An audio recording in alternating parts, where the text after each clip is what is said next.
Simpo TV kembali hadir bersama saya Sri Dewi Andayani dalam berita pilihan selama sepekan. Kementerian Sosial siapkan 76 rumah sehat di Papua. Pesta kembang api meriahkan malam pergantian tahun baru di Taman Mini Indonesia Indah. DPR pastikan akan pelajari Perpu Cipta Kerja usai masuk masa sidang.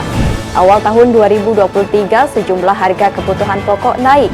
PJ Gubernur DKI Jakarta meninjau sarana dan prasarana penanganan dampak cuaca ekstrim. Berikut berita pilihan selengkapnya. Kementerian Sosial membuat perumahan sehat di Jayapura, Papua. Sebanyak 76 rumah yang sudah siap dihuni disiapkan untuk para warga terdampak bencana banjir bandang yang terjadi di Pegunungan Cyclops Sentani, Jayapura pada 2019 lalu. Sebanyak 76 rumah sehat di wilayah Doyo Baru, Distrik Waibu, Kabupaten Jayapura, Papua sudah 100% siap huni. Pembangunan perumahan ini diinisiasikan oleh Kementerian Sosial untuk merelokasi bagi para masyarakat Papua yang menjadi korban bencana banjir bandang di Pegunungan Cyclops Sentani, Papua pada 16 Maret 2019 lalu. Rumah-rumah ini dibangun di atas lahan seluas 13.170 meter persegi, merupakan tipe 36 dengan 1 teras, 2 ruang tempat tidur, 1 ruang tamu, 1 kamar mandi, dan 1 fasilitas dapur. Selain itu, perumahan tersebut juga dilengkapi dengan community center dan fasilitas peternakan serta pertanian. Terdapat kandang ayam dengan kapasitas 2.500 ekor ayam petelur, kandang peternakan babi, serta kolam ikan lele. Masyarakat yang akan menempati rumah sehat tersebut dengan fasilitas yang tersedia dapat mandiri secara perekonomian. Pembangunan perumahan ini sudah dilakukan dari bulan Februari 2022 dan selesai pada bulan Agustus 2022 lalu. Meski sudah 100% siap huni serta sebanyak 76 kakak sudah menerima kunci, namun perumahan tersebut belum dapat ditempati masyarakat dikarenakan masih terkendala aliran listrik yang belum mampu memenuhi kebutuhan setiap rumah. Ditargetkan tahun 2023, 370 warga yang saat ini masih tinggal di pengungsian dapat segera menempati rumah sehat tersebut. Ini adalah perumahan Sehat 76, merupakan bantuan dari Kementerian Sosial dari Ibu Risma sendiri ya. Dan ini dibangun dari mulai pembangunan rumah khusus rumahnya sendiri dari akhir Februari 2022 dan selesai kalau fisik rumahnya selesai Agustus, dan kebetulan udah ditinjau sama Ibu Menteri sendiri, Ibu Risma, sama Bapak Presiden Jokowi kemarin. Kalau khusus untuk rumahnya sendiri udah sekitar 100%, cuma terkendalanya di lampunya, instalasi listrik PLN. Karena untuk powerhouse-nya sendiri itu cuma untuk mampu untuk penerangan aja. Kalau untuk elektronik seperti untuk penarikan air, terus untuk rice cooker dan segala macam tuh belum bisa karena dayanya nggak mampu. Nah, itu harapan masyarakat, mereka bisa segera tinggal di sini dan lampunya bisa segera dipenuhi kayak gitu. Di sisi lain, warga yang akan menempati hunian sehat tersebut merasa sangat senang karena sudah diberikan rumah yang sangat layak dengan segala fasilitasnya. Di luar mimpi kita memperoleh tempat ini, rumah, semua fasilitas dilengkapi oleh Kementerian Sosial dan lanjuti dengan Kementerian PUPR sementara melengkapi. Pada prinsipnya kami menyampaikan terima kasih kepada Bapak Presiden kita Republik Indonesia, temuan Ibu ada kegiatan sini, dan juga kepada keluarga besar Kemensos termasuk Ibu Risma yang nyalinya terlalu berlebihan untuk kita perhatian. Jadi pada prinsipnya jangan lupa kita bila presiden lain, tetapi Ibu terus memperhatikan kita, itu harapan kita. Dari Kabupaten Sentani, Jayapura, Andi Rezaldi Depananda melaporkan untuk Simpo TV. Pesta kembang api meriahkan malam pergantian tahun baru di Taman Mini Indonesia Indah, Jakarta Timur. Para pengunjung dibuat takjub dengan pertunjukan kembang api yang ditembakkan di pusat keramaian malam tahun baru di Jakarta tersebut. Tepat pukul 00 waktu Indonesia Barat, percikan kembang api memeriahkan langit Taman Mini Indonesia Indah di malam pergantian tahun Minggu dini hari. Pesta kembang api dengan berbagai pola letupan membuat pengunjung mengabadikan momen ini dengan kamera di ponsel masing-masing. Pengunjung pun merasa terhibur setelah menunggu sejak sore hari di sekitar Danau Archipelago yang menjadi pusat keramaian malam tahun baru di Jakarta. Suasana malam hari, Taman Mini ternyata sudah cukup berubah. Banyak lampu-lampu yang menerangi sehingga nuansanya sangat jauh berbeda. Terutama yang ada di Danau Archipelago, banyak lampu yang menerangi area danau warna-warni sehingga sangat menarik. Ditambah tadi ada pesta kembang api yang cukup menarik perhatian. Selalu diberi kesehatan lahir batin.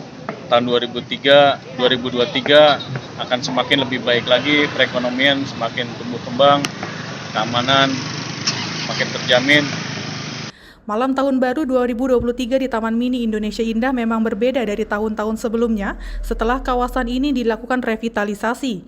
Pejabat Gubernur DKI Jakarta Heru Budi Hartono beserta jajaran Forkopimda DKI hadir dalam perayaan malam pergantian tahun baru bersama ribuan warga. Dari Jakarta, Tim Liputan melaporkan untuk Sinpo TV. Libur tahun baru dimanfaatkan warga untuk berwisata di Puncak Bogor seperti yang terlihat di Royal Safari Garden.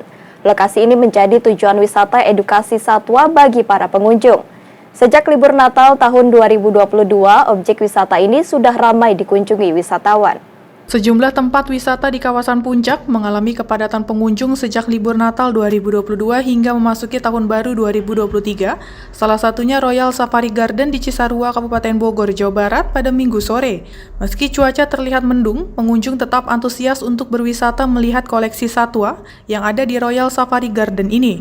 Bahkan, para pengunjung dapat menikmati berbagai pertunjukan binatang dan dengan suasana yang berbeda, pengunjung juga bisa memanfaatkan waktu dengan menunggang kuda poni. Pengunjung dari Jakarta salah satunya setiap tahun sengaja untuk berlibur bersama keluarga di kawasan Puncak ini karena suasana yang sejuk dan juga nyaman. Ini sejak kapan Bu nginep di sini? Dari kemarin malam udah mau sengaja baru di Royal Safari Garden karena seru banget belahan. Dengan siapa aja Bu di sini? Dengan suami dan anak-anak. Memang biasa Bu setiap tahun di liburan. Biasanya ya. Gimana Bu perasaan tahun di sini Bu? Seru banget. Terus sejuk tempatnya karena di kawasan Puncak Bu.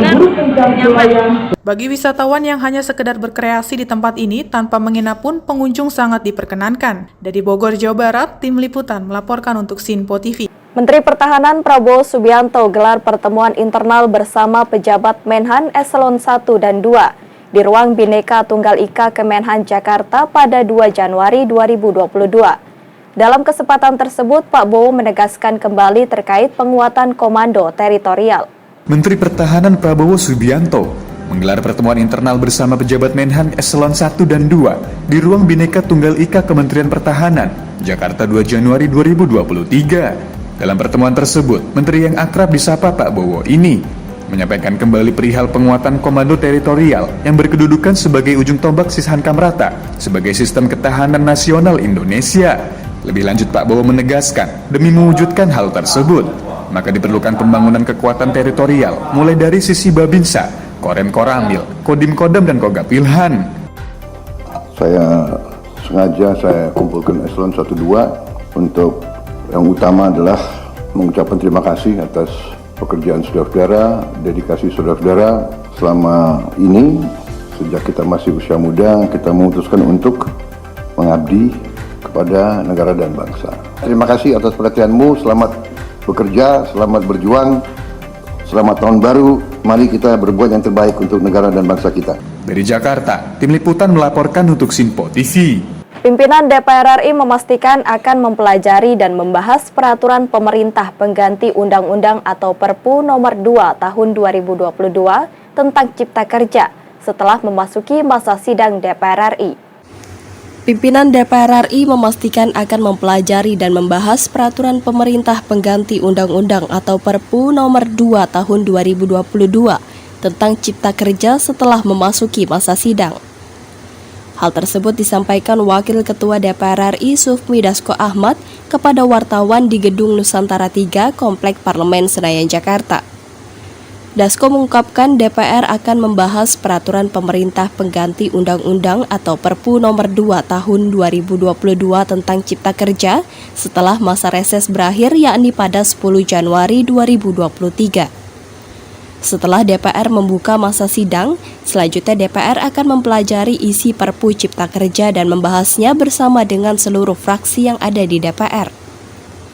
DPR menurutnya belum dapat berkomentar lebih lanjut soal substansi yang diatur dalam Perpu pengganti perundang-undangan tentang Cipta Kerja, termasuk soal aturan libur bagi para pekerja karena harus dipelajari secara menyeluruh dan kemudian dibahas. Di Perpu tentang Ciptaker yang sudah dikeluarkan oleh Presiden kita belum baca karena memang baru disampaikan pada saat masa reses. Nah, kita baru akan aktif masa sidang pada tanggal 10 Januari dan tentunya DPR akan mempelajari isi Perpu tersebut dan kemudian seperti mekanisme yang ada, tentunya Perpu itu akan dibahas dengan fraksi-fraksi yang ada di DPR. Demikian. Jadi begini, untuk masalah libur, saya belum bisa banyak komentar karena kan kita harus baca itu menjadi satu kesatuan, nggak boleh sepotong-sepotong supaya tidak ada multi tafsir. Oleh karena itu teman-teman media supaya bersabar menunggu kita membahas itu nanti, dan tentunya tanggapan dari DPR kita akan sampaikan juga kepada masyarakat, kepada Presiden, tentunya demikian. Dari Jakarta, tim liputan melaporkan untuk Sinpo TV.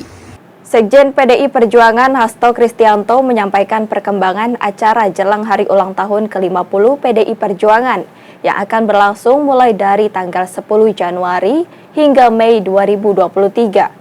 Acara tersebut nantinya akan dilanjutkan dengan acara Bulan Soekarno di bulan Juni mendatang. Sekjen PDI Perjuangan Hasto Kristianto menyampaikan perkembangan jelang acara HUT ke-50 PDI Perjuangan yang akan berlangsung mulai dari tanggal 10 Januari hingga Mei 2023 dan akan dilanjutkan acara Bulan Soekarno di bulan Juni mendatang. Hasto mengatakan acara HUT PDI Perjuangan akan menjadi momen untuk mendorong semangat gotong royong dan semangat perjuangan. Adapun tema HUT PDI Perjuangan ke-50 tahun, Hasto menyebut telah mengusung subtema yakni Persatuan Indonesia untuk Indonesia Raya. Selain itu, Hasto juga menyampaikan pihaknya telah mengundang Presiden Joko Widodo dan partai politik lainnya untuk datang pada acara HUT ke-50 PDI Perjuangan. PDI Perjuangan langsung mengawali tahun baru ini dengan persiapan hari ulang tahun PDI Perjuangan ke-50 yang akan mendorong semangat untuk menggenggam persatuan dengan jiwa gotong royong dan semangat api perjuangan nan kunjung padam, dan subtema Persatuan Indonesia untuk Indonesia Raya. Ditanya terkait nama calon presiden dan calon wakil presiden yang akan diusung oleh PDI Perjuangan, Hasto mengungkapkan PDI Perjuangan akan mengumumkan nama calon presiden dan calon wakil presiden di tahun 2023 oleh Ketua Umum PDI Perjuangan Megawati Soekarno Putri. Nanti tentu saja di dalam momentum yang tepat, Ibu Megawati Soekarno Putri akan mengumumkan kapan waktunya, yang pasti tahun 2023 ini. Dari Jakarta, Jihan Nabila Depananda melaporkan untuk Sinpo TV. Pekan pertama di awal tahun, harga komoditas cabai dan kentang di pasar tradisional Tomang, Tanjung Duren, Jakarta Barat terpantau mengalami kenaikan yang cukup tajam. Kenaikan harga yang cukup tinggi ada pada komoditas cabai merah dan bawang merah yang mencapai 2 kali lipat dibanding tahun kemarin. Di awal pekan pertama tahun 2023, sejumlah harga kebutuhan pokok terpantau mengalami kenaikan. Seperti di pasar tradisional Tomang, Tanjung Duren, Jakarta Barat, harga komoditas cabai merah dengan bawang merah terpantau mengalami kenaikan cukup tinggi. Cabai merah keriting yang semula di kisaran harga Rp40.000 per kilonya, kini menyentuh harga Rp80.000 per kilonya. Sementara harga bawang merah naik dari harga Rp40.000 per kilonya menjadi Rp60.000 per kilogram. Menurut salah seorang pedagang, kenaikan ini sudah dirasakan sejak akhir tahun kemarin. Penyebabnya banyak daerah penghasil kedua komoditas tersebut mengalami gagal panen akibat cuaca buruk. Keriting merah dari 40.000 sekarang ke 80.000. Rawit merah dari 60, 70 sekarang 90, 100. Tergantung jenis sawitnya ya. Kalau merah semua lebih mahal, kalau ada campuran putih lebih murah. Kalau bawang sendiri? Bawang iya dari 40.000 sekarang 60.000. Kenaikannya dari kapan, Bu? Menjelang mau tahun baru, dari hari Kamis. Itu faktornya apa sih kalau boleh tahu? Biasanya pada gagal panen karena hujan kan, daerah hujan terus banjir. Terus omset penjualannya gimana, Bu, selama ini, Bu? Omset sih stabil, cuma ya gede modalnya. Modal gede untungnya nggak seberapa. Berarti menurun ya, Bu? Pendapatannya menurun jadinya, Bu? Pendapatan sih omsetnya naik karena harga mahal kan, cuma ya keuntungannya yang menipis, gede modalnya. Kenaikan harga cabai yang mencapai 2 kali lipat ini jelas dikeluhkan oleh para konsumen. Saya ini beli cabai merah, cabai rawit. Tapi saya belanja cabai rawit ini sama aja saya itu jadinya makin susah ini belanja, makin mahal. Gimana dong? Masa bumbu aja nanti saya beli 50.000. Terus nanti beli ayam itu nggak usah ya berarti. Tempe tahu terus tiap hari. Kenaikannya dari kapan, Bu? Yang Ibu ketahuin, Bu? Kalau saya bilang sih menjelang tahun baru ini sih. Iya, habis Natal menjelang tahun baru ini mulai naik. Tadinya mah nggak segini, tadinya 5.000. Ini 5.000 nih tadinya. Sekarang masih jadi 12.000. Kasihan mas saya, tolong dong. Kenaikan harga pokok ini diakui memberatkan para pedagang dan pembeli, terlebih sejak akhir tahun kemarin. Harga kebutuhan pokok seperti telur, beras, dan ayam serta minyak goreng juga sudah naik sejak akhir tahun. Masyarakat berharap pemerintah segera bertindak untuk menstabilkan harga kebutuhan pokok untuk meringankan beban pengeluaran belanja rumah tangga. Dari Jakarta, tim liputan melaporkan untuk Sinpo TV. Kuasa hukum Barada Richard Eliezer, Roni Talapesi, menyampaikan ada sejumlah catatan saat ikut serta bersama Majelis Hakim dan Jaksa Penuntut Umum dalam meninjau rumah pribadi Ferdi Sambo di Saguling dan rumah dinas di Duren 3, Jakarta Selatan. Kuasa hukum Barada Richard Eliezer, Roni Talapesi, menyampaikan ada sejumlah catatan saat ikut serta bersama Majelis Hakim dan Jaksa Penuntut Umum dalam meninjau rumah pribadi Ferdi Sambo di Saguling dan rumah dinas di Duren 3, Jakarta Selatan. Usai melakukan peninjauan, Roni mengatakan sangat tidak mungkin para terdakwa yakni Ricky Rizal dan Kuat Maruf tidak melihat Ferdi Sambo ikut menembak Yosua di Duren 3. Roni menyebut lokasi atau ruangan yang dipakai untuk mengeksekusi Brigadir Yosua sangat kecil atau tidak luas.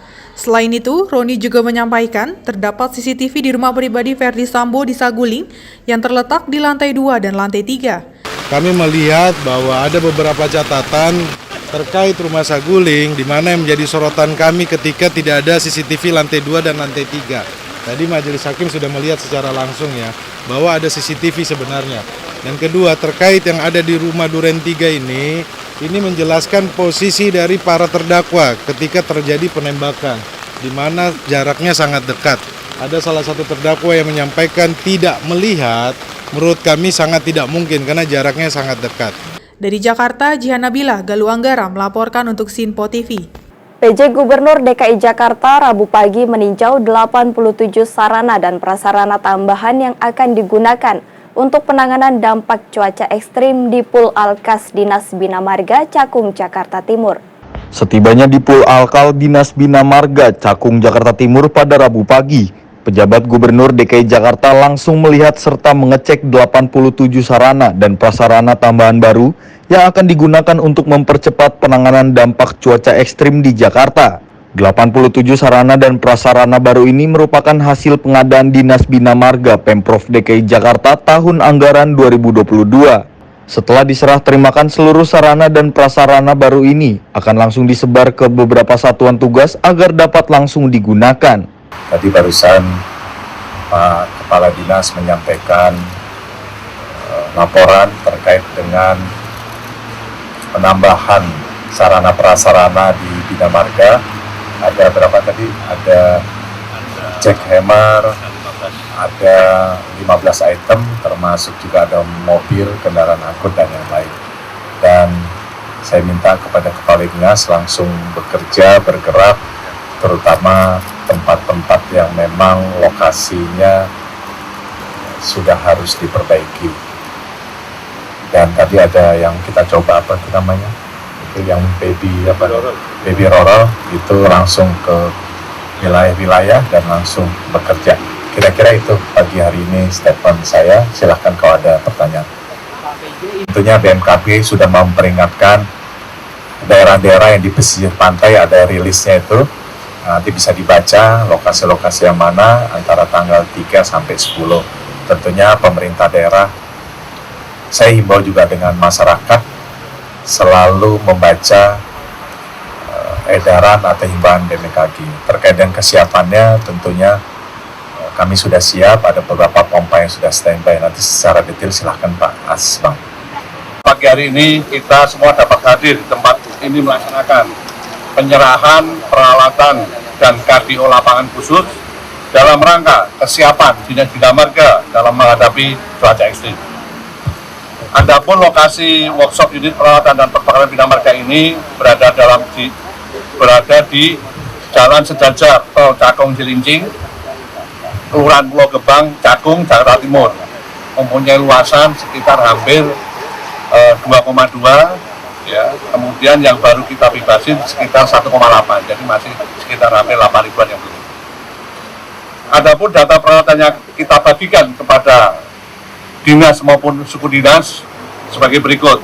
Baby roller ada 10 unit, kemudian stemper kuda ada 6 unit, aspal cutter ada 12 unit, jackhammer ada 10 unit, genset listrik ada 10 unit, stemper kodok ada 10 unit, ride on scrubber ada 5 unit, ride on scrubber kecil ada 5 unit, mobil pickup ada 14 unit, mobil tangga ada 2 unit, mobil derek ada 1 unit, mobil tangki air ada 1 unit, dan eskavator 1 unit. Satunya, karena kalau banjir kan kita sudah punya SOP sebelum genangan, setelah maupun sesudah. Sebelum kita harus memperbaiki tali-tali air. Tali-tali air adalah lubang jalannya air ke drainase. Setelah genangan itu berarti kita harus turun ke lapangan juga. Setelah pasca pasti banyak jalan berlubang.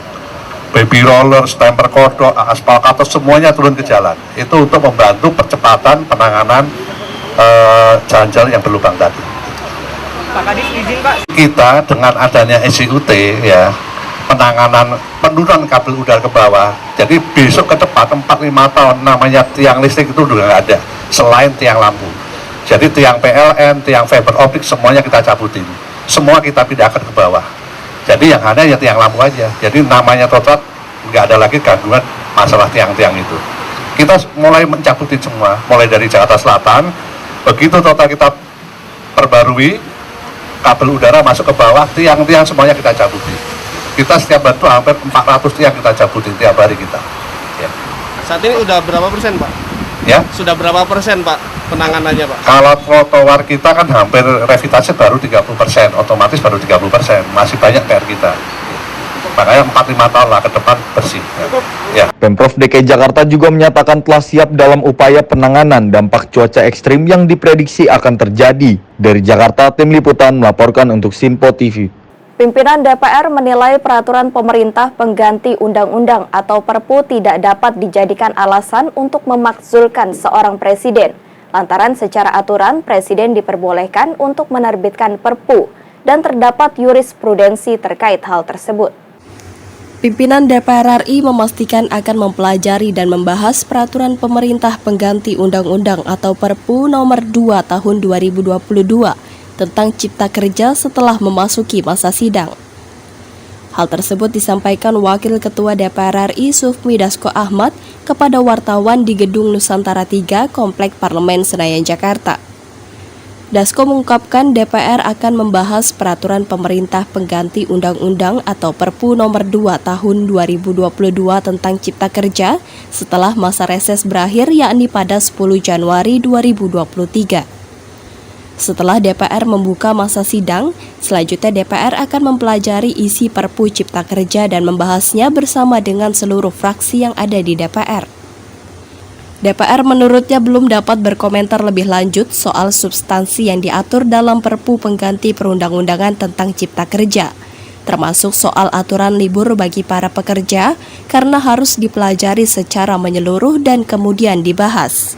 Di Perpu tentang Ciptaker yang sudah dikeluarkan oleh Presiden kita belum baca karena memang baru disampaikan pada saat masa reses. Nah, kita baru akan aktif masa sidang pada tanggal 10 Januari dan tentunya DPR akan mempelajari isi Perpu tersebut dan kemudian seperti mekanisme yang ada tentunya Perpu itu akan dibahas dengan fraksi-fraksi yang ada di DPR. Demikian. Jadi begini, untuk masalah libur, saya belum bisa banyak komentar karena kan kita harus baca itu menjadi satu kesatuan, nggak boleh sepotong-sepotong supaya tidak ada multi tafsir.